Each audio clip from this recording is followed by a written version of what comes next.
Hi, and welcome to Nadia on the Run. I'm Nadia Colucci, co-founder of North Compass Realty, and I'm here to share the best of San Diego by featuring locals who make an impact. So listen up, Encinitas community. Do you guys know what an ADU is? It's an accessory dwelling unit, and these are great income opportunities for property owners today. We've got a great guest in studio with me here. This is Geoffrey Plagemann from the City of Encinitas, right? Associate Planner at the City of Encinitas. Correct. You guys have been working so hard on creating an easy, affordable, and accessible way to add an accessory dwelling unit, right? I'm very excited about this. I get a lot of questions all the time from clients, friends, other realtors. I think it's the huge buzz going on in Encinitas right now. Oh, around the state. It's not even just Encinitas, it's around the state, yeah. And we're focused here today a little bit more on the Encinitas area, which encompasses Leucadia, Leeuwenhoek, Cardiff, everything. So if you guys live there, pretty much you want to tune in, get out your pen and paper and take notes. You can always fast forward and rewind and catch this at nadiaontherun.com as well. So let's dive in. An ADU, tell me what it is. ADU is an accessory dwelling unit. They're also known as granny flats or mother-in-law suites. And really they're typically built in someone's backyard. We're seeing a lot of them being built above garages these days. Cool. But okay. It's a great way to just add additional space to your property. And the great thing about them, in my opinion, is that they are flexible space. So you can use them as an office, then you can use them as maybe living quarters for family members, and then maybe at some point you can rent them out and get some income from them. So right. They're so very it's ever-changing. You've got, yeah, always. very adaptable. It's a great way to put it. Okay. Give me just a couple, we're going to dive into that a little bit more, but give me your generic setbacks, because you guys have fast-tracked this way to make this as easy as possible for a property owner. Come down to the city. They have they can do a lot of work up front, checklists, all of that. Come to you guys, and you're like, done. Here you go. Super easy. Tell me a little bit about those setbacks, because I think that's a big one for most people. Are like, I can't fit one in my yard. No, you probably can. You probably can. Yeah, you definitely with what we've done, and I'll say now that the state has even gone further in their changes. Okay. Currently, City of Encinitas, if you're going above 2 stories, you have to abide by your standard setbacks. Okay. However, if you limit yourself to 1 story, you can reduce your setback down to 5 feet on the sides and rear. That's so great. it really squeezes that against the property line. And what I mentioned, the state, I want to mention that the state has proposed changes to where it'll be down to 4 feet. Wow. So we'll probably have to make changes as well, as will every municipality. Sure. But yeah, so I mean 4 or 5 feet to your side and rear property lines. That's insane. How far does it have to be, or what's the minimum from the front of the ADU to the other side of the actual current home that's there now? That varies. Varies, okay. Yeah, so there's a lot of other codes, building codes and fire codes. Sure. You could connect it, so you could be attached, and if you're, I think it's within 6 feet. It also depends on the eaves, but there's additional fire protection that you would have to supply if you're less than 6 feet. Okay. Wow. So 6 feet about, and yeah, that's a good standard to go by. If you want to be separated, do 6 feet or more. Okay. And size-wise on these things, restrictions on that. What's the max that someone can build? 1,200 square feet is the max currently in the City of Encinitas. Okay. And then the minimum? We just go by the state's efficiency minimum, which is 150 square feet. Okay. Now you guys have, let's talk about the PRADU program, right? So permit ready ADU. Yep. Okay, tell me a little bit about it. So that's a program that we developed. An award-winning program, right? Now it is, yeah. We'll talk about that at the, yeah, that's great. Congratulations. Thank you. A lot of hard work went into it, and there's a great team and a great staff and our consultants that we had. We're all on board. Awesome. So the permit ready accessory dwelling unit program was developed to kind of fast track the review times. Okay. What we did was provide, we went out with an RFP, or a request for proposals, and we ended up selecting 2 local architects. Okay. And those 2 architects each came up with 4 sets of plans. And those plans range from a studio unit all the way up to a 3-bedroom unit. That's great. So we have 2 studios, 2 1-bedrooms, 2 2-bedrooms, and 2 3-bedrooms. So 8 that total. You can choose from. 8 total that you can choose from, and they are all available online on our city's website. Easy. Yeah, really easy to get to, and you just download them. The idea being that you download the plans, and then the only thing, I say the only thing because it's kind of a big only thing, but you still have to do a site plan. Okay. And so we recommend that you get a professional to help you with that design. There's still some pieces that, a lot of the pieces to the puzzle that have to be answered when you do a site plan. Sure. But we tried to eliminate at least the building review and having to go out and find an architect or a designer and going through that whole process. So it saves you time up front, it saves you money up front, and hopefully it saves a little bit of time in the review process as well. That's really an amazing amount of effort went into that. Let's talk about costs, like roughly if you had to guess, because I know it's different for every single owner and ADU that they choose.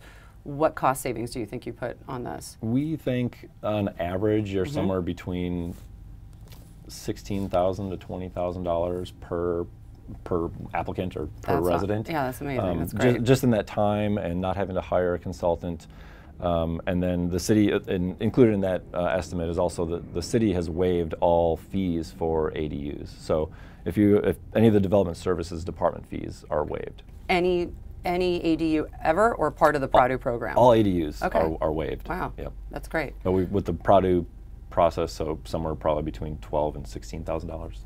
That's a great savings for people out there. And I think we had talked about a lot of this depends, and to really find out if this is a good fit for you individually at home, is what are you going to use it for, right? And I think what's great about it is the multi-generational living. That's huge right now. I get requests a lot from buyers looking for either a property that can house an ADU in the future or that already has one. And we're getting there. We don't have that many yet, but I think we're getting a lot closer. I'm seeing more and more.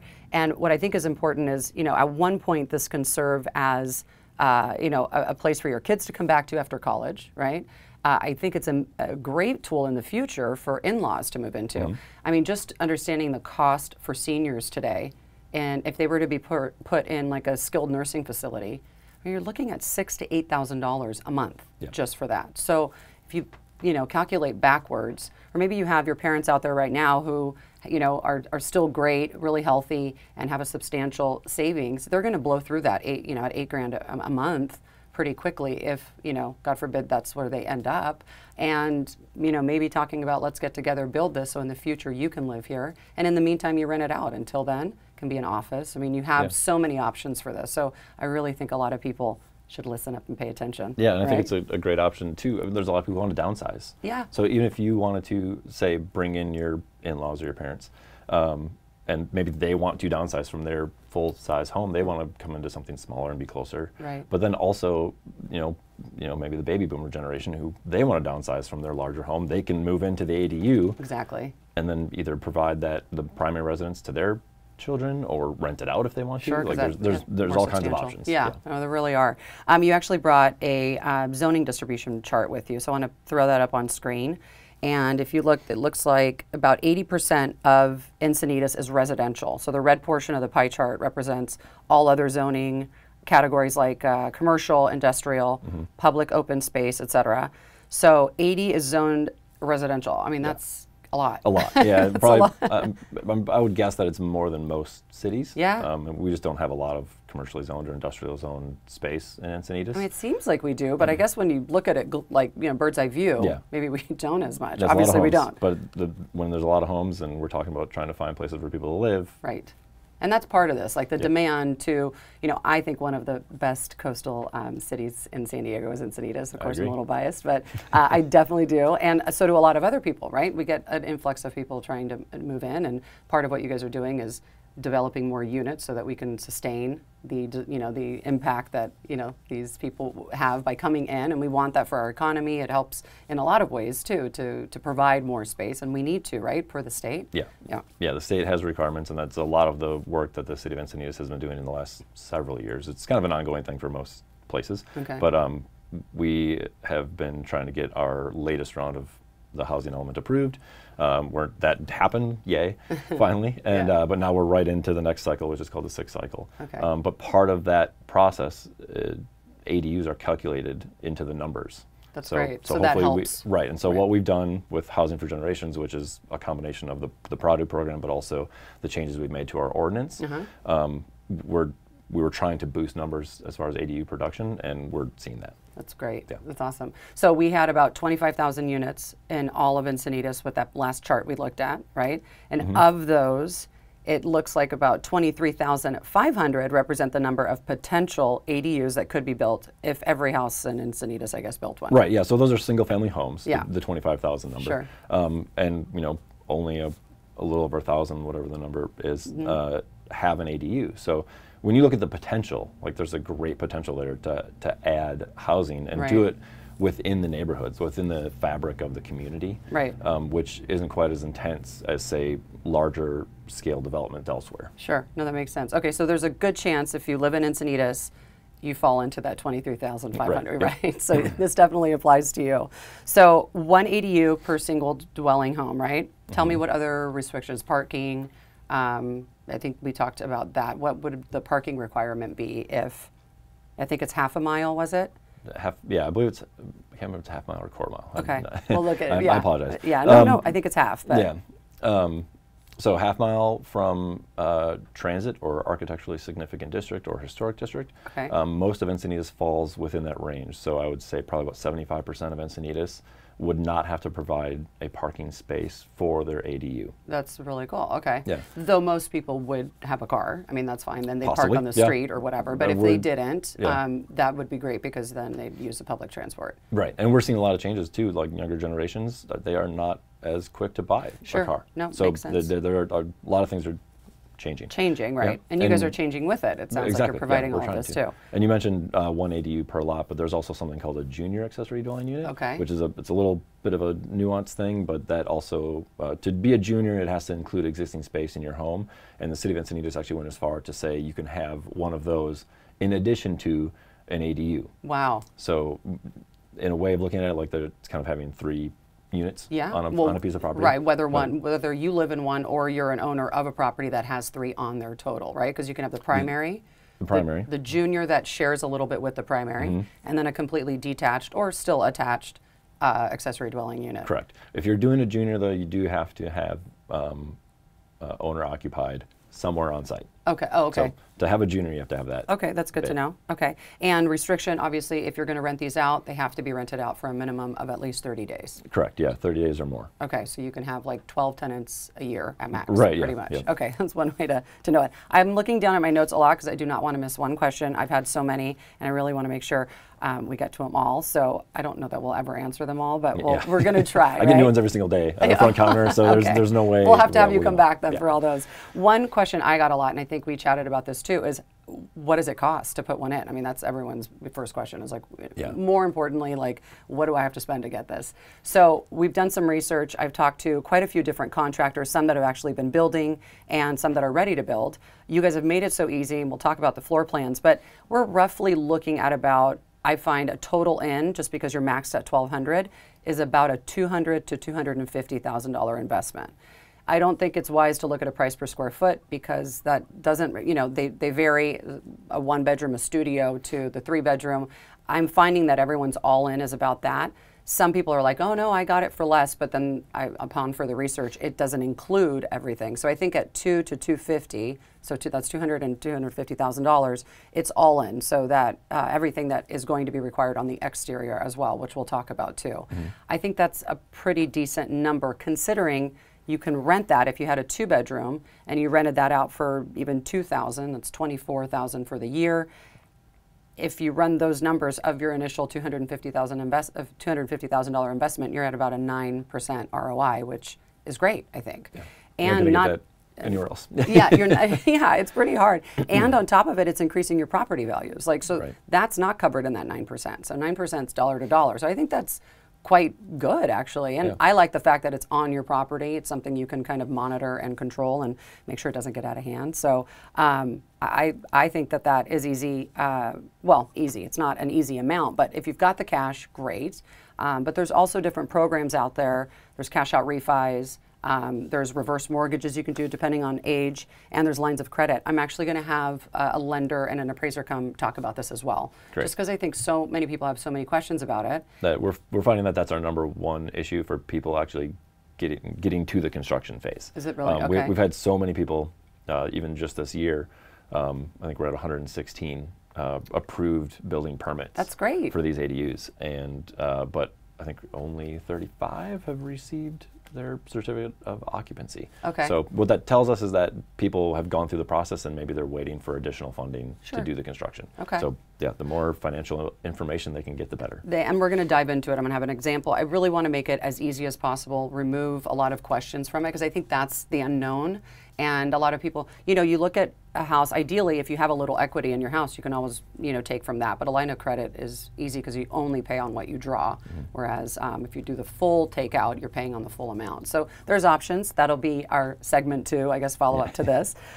So in regards to, I want to share the pictures that you brought. So the 2 architects that we have, give us their names. Sure. And so I think, go ahead, Design Path is Yeah, one? so Design Path, Yeah. the architect there was Yvonne St. Pierre. Okay. And the other one being DZN Partners. Okay. And the architect was Bart Smith. Awesome. Both of them, I said, are Encinitas architects. So it was Locals. great. They bought into the program, which was huge to make the whole thing work Right. for the Permit Ready program. Right.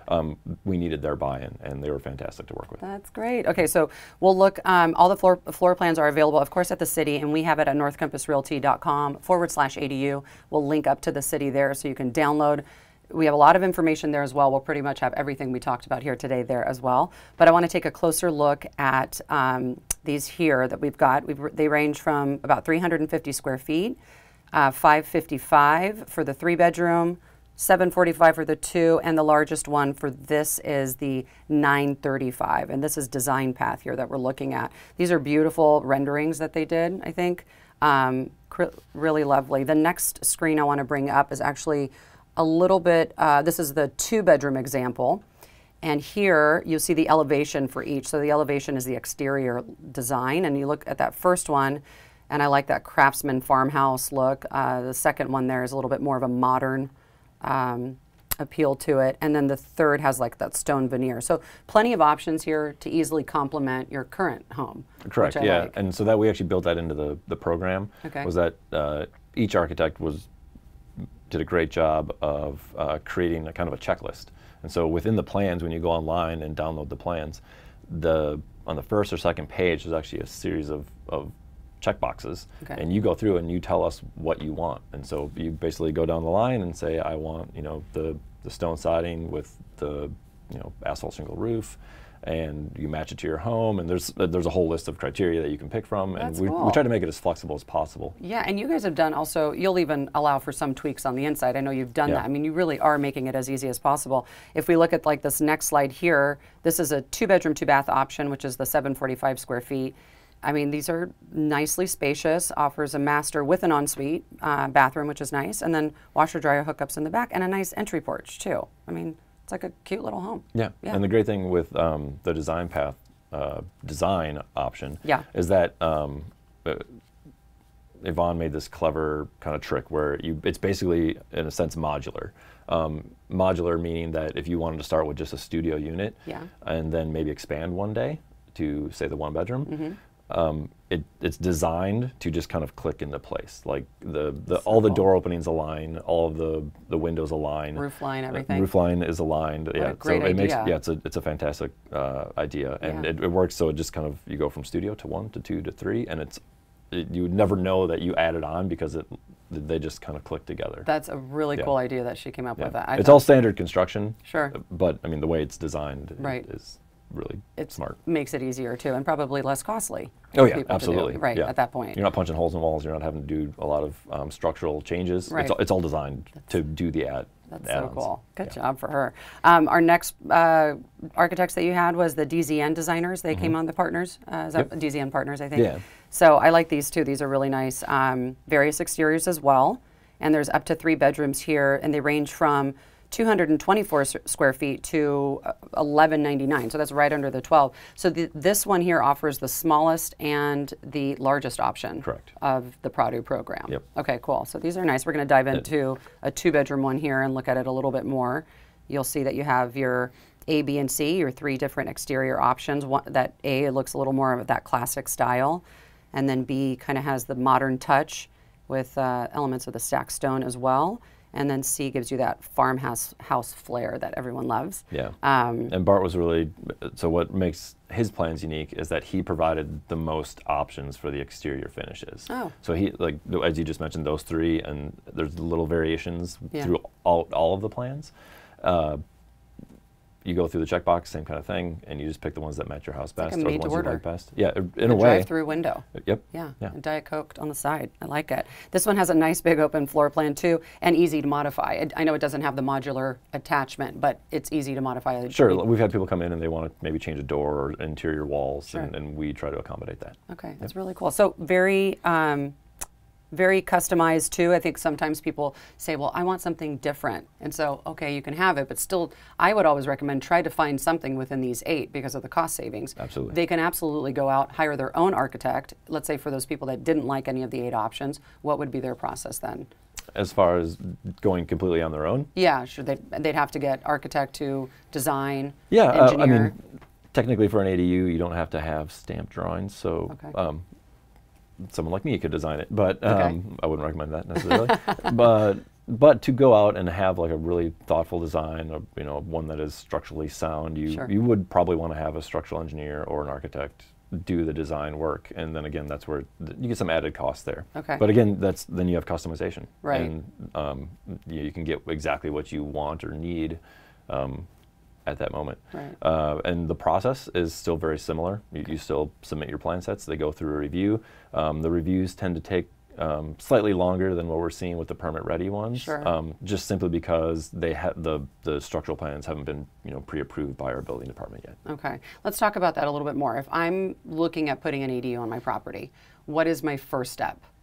So I believe, if based on what you've said, I would think it might be getting together. Always have a good team of professionals around. So I'd find out if you can qualify first. Make sure it's even something financially that you can.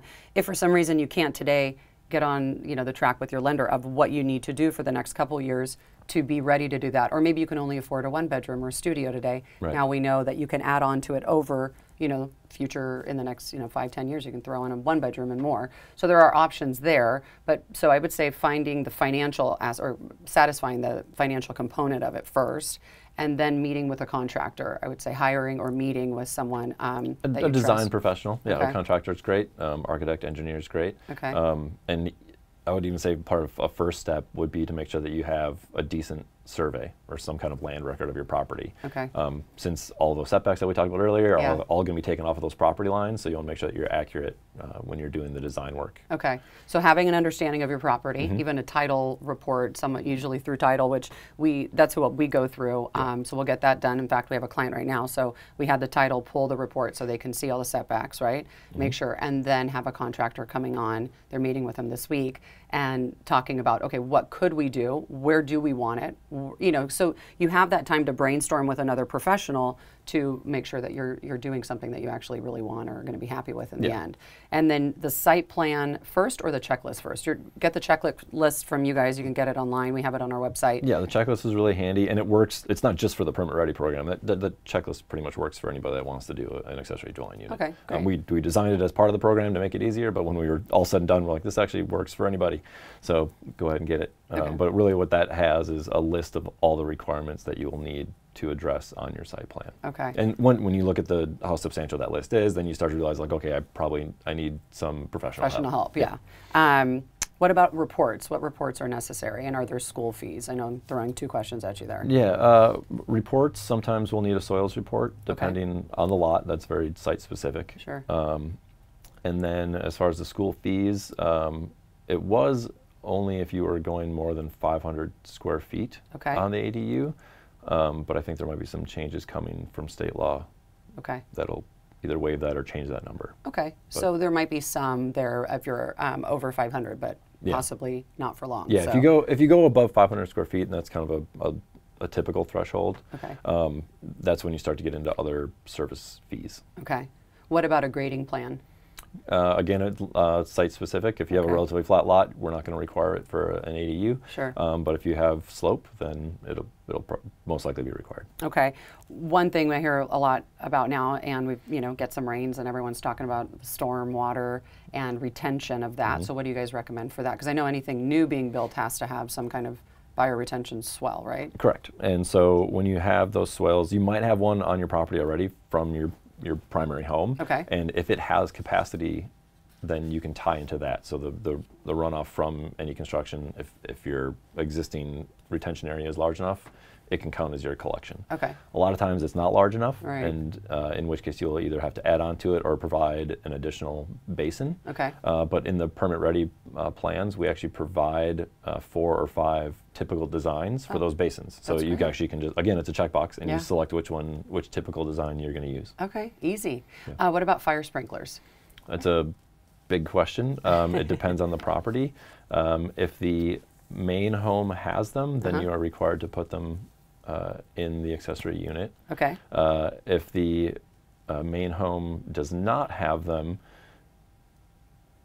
chances are you don't have to provide the sprinklers. But I say that with an asterisk because there's a lot of other caveats that come into play, and that's more of a fire code issue. Sure. Okay. So that's something, though, that also gets addressed at your counter there at the city when they bring this in. So it's a one-stop shop for all our of counter this. is a one-stop shop. We have our planning department, our building department, our engineering department, and our fire marshals all right there. And the kitchen sink. Yeah. Perfect. Okay. What about utilities? How do you bring utilities to the ADU? Can you use current, or you have to bring in new meters? You can choose. So again, you can tie into what's existing if you choose. Okay. There is an additional cost if you want to use new meters for water and electric. Okay. In my opinion, I think it's sometimes better to do the new meters, especially if you're thinking about renting it out, because then you have an idea of the costs that are coming out of that unit. Right. And it's just it makes it easier to track. Okay. You know, as far as like what is that unit actually consuming versus what the primary unit is using. No, that makes sense. Yeah. Any other main aspect of the main home that would have to be brought up to code? Is there anything like that? Like that, would people be worried about what's going on in their primary home before they can add an ADU? Would you guys require anything like that? If you're staying detached, if it's a detached ADU, then you're staying away from having to do most likely any renovations to the primary unit. Now, if you attach an ADU, you're kind of opening up a can of worms. If you have an older home and you're talking about sprinklers and any other kind of safety updates, if you attach it, you're going to be probably subject to those upgrades. That makes sense, right? Because they're obviously attached. Garage conversions, you mentioned them earlier. Showing property a lot in Encinitas, I always see that one of the garages has been converted. Now, maybe it hasn't been done correctly, or at least with the city's approval. Or with permits. With permits, it's probably been done correctly. I mean, but not in the way with permits. What do you guys do if someone wants to take a garage and convert that? Yeah, so any garage conversion can be done. And obviously, there's a permitting process to go through that. Sure. And if you want to convert your garage, the state law has changed again so that you no longer have to provide those spaces. So if you're, say it's a 2-car garage and you want to convert it, you no longer have to provide those 2 spaces in replacement. You do not? Do not. Yeah, that's a new change. Really? So I do wonder about this because I think there's... So parking is, if there's, so I will say that the City of Encinitas has been extremely supportive of everything we've done with Housing for Generations and the Permit Ready program.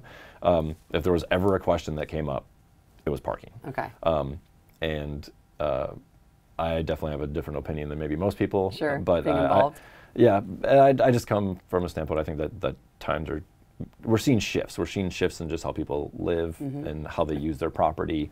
And so the parking isn't as big an issue in my mind, but obviously property owners have their own concerns, and I totally understand all of those as well. Sure. So it's basically to take this, you have to take a little bit of the bad that might come with it, which is maybe a little bit more street parking. Yeah. Yeah. Okay. Well, I mean, in one regard, if we weren't to adopt and try to build up the units that we have in Encinitas, what's the negative impact from the state? I mean, they come back in and kind of take a little bit more control, and if we're not providing the units that we're supposed to be providing. Yeah, right? that's a whole nother episode. Sure. But so as far as the housing element goes, but the state housing has requirements, and we have to meet certain numbers. Right. And so every municipality has to be creative in trying to find new ways to just provide housing for everyone. Right. So in order to do that, with that's going to come some uncomfortable shifts and changes for some people, but there'll be benefits too. And right, and that's the great thing about ADUs that we kind of touched on, is that they are flexible, and it really puts the additional units, it puts it into the hands of the residents themselves. Right. Like you're in control. Like if you want to have an ADU, you can choose to put one in there. Right. And you can choose what it's being used for as well. Does it Exactly. benefit your family? Is it a financial benefit? Yeah. One way or another. We talked about a lot of the reports. Those are all kind of included in that 250,000 we were talking about. I think anything. So and the bioswale retention, if they need to add one in, that number is, I think, all inclusive. Of course, assuming you guys want it adorned in gold and marble everywhere, it can get more expensive. But I recommend not doing that for an ADU. But if you want to, go for it. It might be a little pricier. But I think the ROI on that, plus the increase in property value. You said you have about 35 of these already stamped, and some already being built. You brought. So that's just this year's.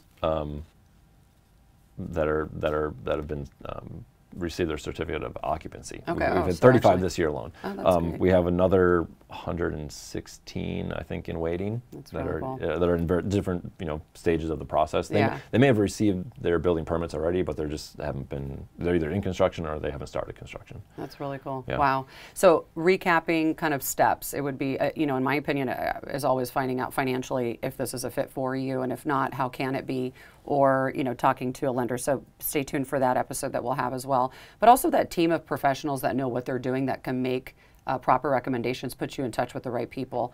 A contractor with good experience can probably look at your checklist and site plan and be able to help develop that for the property owner, so that coming into the city also keeps it a lot more streamlined. You guys have everything there, but bringing you a little bit more of a completed project allows for this fast tracking to be possibly even faster. Yeah, absolutely.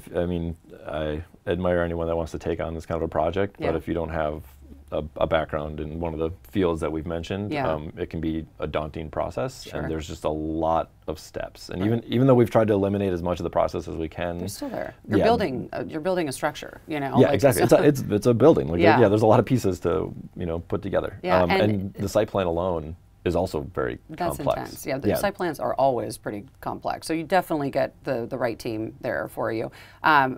I've been interviewing some because I wanted to build a good team of people that knew what they were doing and had experience. So obviously recommendations and referrals are important too. And you can interview a couple. You can always reach out to me, shoot me an email or whatever, and I'll put you in touch with who I've come in touch with and who I've worked with. And you can always interview and see who's a good fit for you. And you can always email me at nadia@callnadia.com. You have some videos or actually rather pictures to share of some current ones under construction right now. I see here that we have Design Path's 2-bedroom being built. I'm not sure what exterior choice they made, but it looks nice and spacious. That one is that's actually one of the first ones from Design Path that's being built right now, and I go out there every several weeks just to check on it. That's an interesting one. Yeah. That's actually an example of a family whose elderly parents will be moving into it, and it's also a modified 2-bedroom. So they actually knocked out one of the walls, so it's a 1-bedroom. Now, when you look at it on paper, it'll appear as a 1-bedroom, but the wall that they knocked out just enlarged the living room area. Oh, that's nice. Yeah, so okay, because they know exactly who they're using it for again, so it makes it easy. That way you can modify. Simple modification, and we accommodated it, and now they're building it. And now they're done, and it will be. And that one looked kind of close to the house, and there was a retaining wall on the back side of that one, I think, as well. So tight space, and it works, and it just sits in the backyard really nicely. Yeah, and to have your parents so close is great. I mean, that way, I think it's such a stressful time for people as our parents age, and you're wondering about where they're going to be and if they're going to be okay. So to have them so close, and assuming they don't need any assistance, if they do, you can still have them on your property, and someone come and go throughout the day to check up on them to help you out too. So the next one you brought was DZN's. This is a 1-bedroom being built. This one's really charming too. And again, it has your retaining wall there, but you have plenty of space. So this one looks like you share the space a little bit more, which obviously if it's a family member living there, you don't really care. Right. But I've seen a few of these where, if they're tucked in the back of your yard, you can put up a cute little fence and give them their privacy, your privacy. You never have to see each other, and great, and you just collect the rental money. Yep, and the great thing about the smaller setbacks, the reduced setbacks, is that when you tuck them into the corner like you see on these ones, it still leaves you a backyard. Yeah. And a lot of people don't mind even sharing that backyard, and it also allows you to orientate the ADU in a way that is not, invasive to or more favorable the primary, to you. the primary residence. Yeah. Just being able to face it in a certain direction so that maybe looking across the yard and create kind of a courtyard effect with the two buildings. I mean, you guys really have done and thought of like everything to make this as easy as possible. So thanks on behalf of me and I'm sure everybody out there, but also for coming in and helping educate our community. I think that's important because I think a lot of that is, well, where do I go? What do I do? If you guys get on the website, it's super easy. I always, try to dummy proof it and I go through it myself. We talk a lot of, these terms quite often, so it's a little easier for us. So if for whatever reason we didn't cover something, please get in touch with us and we'll do a follow-up for sure. I want to give you guys some props and brag on you guys for your wonderful award. Why don't you tell us a little bit about that? Sure. So I mentioned Housing for Generations. It's the program that was actually several steps, but it includes the update to our ordinance that we did.